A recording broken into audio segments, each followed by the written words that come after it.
बिस्मिल्लाहिर्रहमानिर्रहीम। मैं हूं कैसर ठिठिया और आप देख रहे हैं मेरा यूट्यूब चैनल 1 मिनट। मेरे चैनल को सब्सक्राइब कर लें और घंटी के बटन को भी प्रेस कर दें ताकि आने वाली वीडियोस भी आप तक पहुंच सकें। बढ़ते हैं आज के मौजू की तरफ। तो भारत को एक और महाज पर एक और बड़े मैच में शिकस्त हुई है, जबकि अलहदगी पसंद सिखों की तहरीक खालिस्तान को एक और बड़ी कामयाबी मिली है। इस सारे मामले में पाकिस्तान एक बार फिर सुरखरू हुआ है। मोदी हुकूमत के ज़ालमाना इक़दाम और अक़लियतों को ताकत के ज़ोर पर कुचलने के प्रोग्राम ने अक़लियतों को मुत्तहिद होने पर मजबूर कर दिया है। भारत सरकार के पाकिस्तान पर लगाए गए इल्ज़ामात सारे झूठ का बुलंदा निकले। सिक्स फॉर जस्टिस ने पाकिस्तान की फंडिंग के इल्ज़ामात के खिलाफ हत्या की इज़्ज़त का मुकदमा जीत लिया। कश्मीर मीडिया सर्विस की तरफ से आज जारी की गई एक रिपोर्ट में कहा गया कि कनाडा के एक ब्रॉडकास्टर टेरी बेलोस्की ने गुज़श्ता साल सितंबर में खालिस्तान पाकिस्तान का एक प्रोजेक्ट के उन्वान से एक मुतनाज़ा रिपोर्ट शाये की थी और इल्ज़ाम लगाया था कि सिक्स फॉर जस्टिस और इसकी खालिस्तान की मुहिम की पाकिस्तान की पुष्टपनाही और फंडिंग कर रहा है। रिपोर्ट में कहा गया है कि साफ़ी टेरी बेलोस्की का यह दावा झूठ पर मबनी था कि सिक्स फॉर जस्टिस असल में सिखों की नुमाइंदा तंजीम नहीं बल्कि ये पाकिस्तान के लिए काम कर रही है। टेरी बेलोस्की ने जज के सामने इतराफ़ किया कि उनके पास पाकिस्तान की तरफ से खालिस्तान नवाज ग्रुप की पुष्टपनाही और फंडिंग के कोई शवाहिद मौजूद नहीं है। रिपोर्ट के मुताबिक भारतीय मीडिया और बैरून मुल्क सफारती मिशनों ने टेरी बेलोस्की की रिपोर्ट खालिस्तान पाकिस्तान के एक प्रोजेक्ट की बड़े पैमाने पर तशहीर की थी और पाकिस्तान को आलमी सतह पर बदनाम करने के लिए इस्तेमाल भी किया था। रिपोर्ट में मजीद कहा गया है कि अमेरिका में कायम सिक्स फॉर जस्टिस तंजीम सिखों के हक़ खुद इरादियत के लिए जदोजहद कर रही है और वो भारतीय रियासत पंजाब में खालिस्तान के नाम से एक अलहदा और आज़ाद वतन का मुतालबा कर रहे हैं।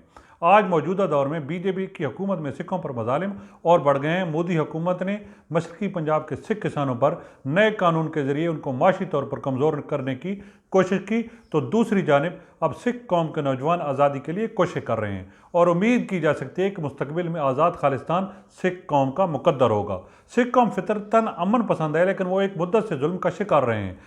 तकसीम से कबल सिखों को अपने साथ मिलाने के लिए ऑल इंडिया नेशनल कांग्रेस के रहनुमाओं ने सिखों को अलग रियासत के ख्वाब तो दिखाए, बाद उन्होंने सिखों ही को कानून शिकन करार दिया। इन तमाम अवामिल ने सिखों को खालिस्तान तहरीक चलाने पर मजबूर किया।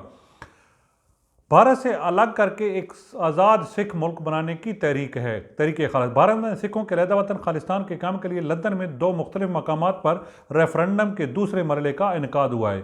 खालिस्तान के काम के लिए वोटिंग की दूसरे मरहले का एहतमाम लंदन के 2 मुख्तलिफ मकामात पर किया गया, जिसमें 10,000 से ज़ायद बरतानवी सिखों ने हिस्सा लिया। इस दौरान south all over Greaves and गुरुद्वारों में वोट डालने के लिए सुबह से ही वोटरों की कतारें देखने में आईं। इस मौके पर कोऑर्डिनेटर रेफरेंडम परमजीत सिंह पमा का कहना था कि पीआरसी की रहनुमाई में इस बात को यकीनी बनाया गया है कि कोई शख्स एक से ज़्यादा बार वोट ना डाले, जबकि वोटिंग के लिए देखा जाने वाला जोश व खरोश इस बात का सबूत है कि सिख भारत से आज़ादी चाहते हैं।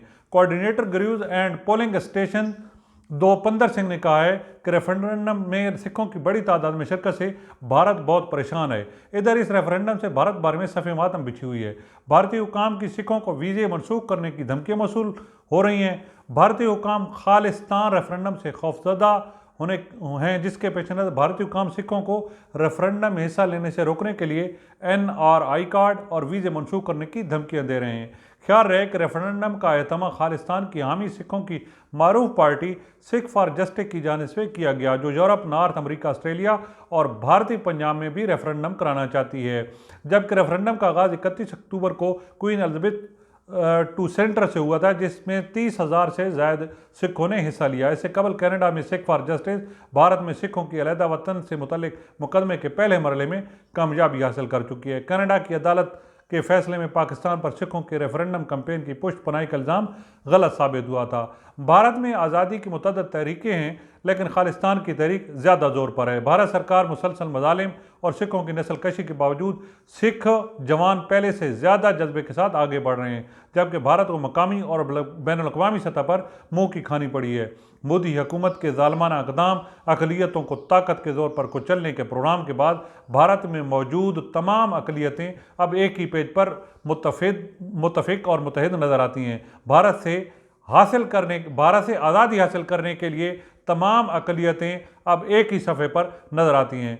बहुत बहुत शुक्रिया।